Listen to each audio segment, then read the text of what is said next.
Permainan peta umpet dapat dikatakan permainan yang sangat legendaris, sebab di bagian manapun orang akan memainkan permainan yang satu ini.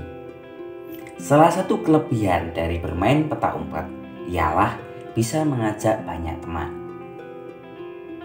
Permainan ini bisa dimainkan minimal 3 orang.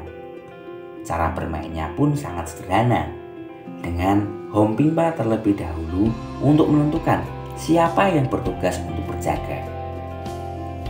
Anak penjaga kemudian menutup matanya sambil berhitung 1 sampai 10 atau hitungan yang telah disepakati. Sementara anak-anak lainnya bersembunyi. Setelah hitungan selesai, mulailah anak penjaga mencari teman-teman yang bersembunyi.